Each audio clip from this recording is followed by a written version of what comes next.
மல்லி சீரியல் நேயர்களுக்கு வணக்கம். இப்போது நம்ம மல்லிக்கு நாளுக்கு நாள் அதாவது போலியான ரேணுகா மீது டவுட் அதிகமாகவே வர ஆரம்பிக்குது இல்லையா? அதை எல்லாமே கிளியர் பண்ணிக்க தான் இப்போது நம்ம மல்லி இருந்துட்டு ஒரு ஸ்பெஷல் டாக்டர்கிட்ட வந்துட்டு போயிட்டு சஜஷன் வந்து கேட்பாங்க இல்லையா? அப்போது டாக்டர் வந்துட்டு மாத்திரையை வந்து கொடுப்பாங்க. அதுக்கப்புறமா இந்த டேப்லெட்டை மட்டும் நீங்கள் சந்தேகப்படுறீங்க இல்லையா? அவங்களுக்கு தெரியாமல் வந்து இது கொடுத்துருங்க. இந்த டேப்லெட்டை கொடுத்தா அதுக்கப்புறம் தன்னால் உண்மை எல்லாமே அவங்களே வந்து சொல்லிடுவாங்க அப்படின்ற ஒரு விஷயத்தை கேட்டதுமே நம்ம மல்லி சந்தோஷப்படுறதா இல்லை துக்கப்படுறதான்னு தெரியாமல் ஆனால் கூடிய சீக்கிரம் சுடரின் சுயரூபத்தை வெளியே கொண்டு வர தான் போகிறாங்க. இப்போ தான் சேனலுக்கு முதல் முறை வரீங்கன்னா மறக்காமல் லைக் பண்ணிட்டு சப்ஸ்கிரைப் பண்ணிட்டு வாங்க. வீடியோக்குள்ளே போயிட்டு என்ன தான் சுவாரஸ்யமான விஷயம் நடக்குதுன்னு பார்த்தீங்களா? இந்த முறை நம்ம மல்லி இருந்துட்டு யாருக்கிட்டையுமே சொல்லாமல் செய்யாமல் தான் டாக்டரை வந்து பார்க்க போகிறாங்க. இன்னொரு பக்கம் என்னடானா இப்போ கதிரேஷன் இருந்துட்டு அதாவது டென்டரை வந்துட்டு எப்படியும் கைவிடக்கூடாது, அது வந்துட்டு எவ்வளோ சீக்ரெட்டாக பண்ணுறோமோ அது நமக்கு நல்லது அப்படின்ற ஒரு விஷயத்த கதிரேஷன் வந்துட்டு புரிஞ்சுக்கிறாங்க இல்லையா? ஏன்னா ஒரு பக்கம் இந்த நிஷா வேற சவால் விட்டு போயிருக்கா.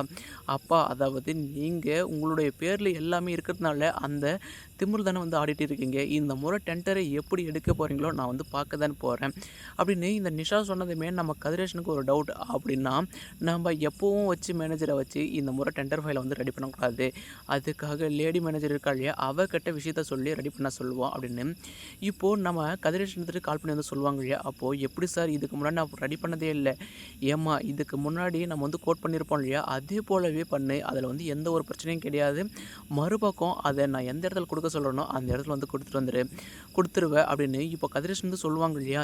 இது எல்லாத்தையுமே இந்த சுடர் காதல் கேட்டது மட்டும் இல்லாமல் கதிரேஷா இந்த முறை சீக்ரெட்டாக வந்து பிளான் போடுறியா, நீ என்ன தான் பிளான் போட்டாலுமே சரி ஆனால் உன்னுடைய பருப்பு வேகாது அப்படின்றபடி தான் இப்போ சுடர் இருந்துட்டு உடனே தன்னுடைய புருஷர் ரகுக்கு வந்து கால் பண்ணுறாங்க. அப்போது என்ன சுடர் ஏதாச்சும் நல்ல விஷயமா அப்படின்னு வந்து கேட்பாங்க இல்லையா? ஆமாம் ரகு, அதனால தான் உனக்கு வந்து கால் பண்ணியிருக்கேன். இந்த கதிரேஷன் நாம் நினைக்கிறத விட ரொம்பவே கோடீஸ்வரம் போல இருக்குது. ஏன்னா இவன் இப்போ தலதி போல் சீர் செய்கிறேன்னு நகையை வந்து அள்ளி வைக்கிறான்.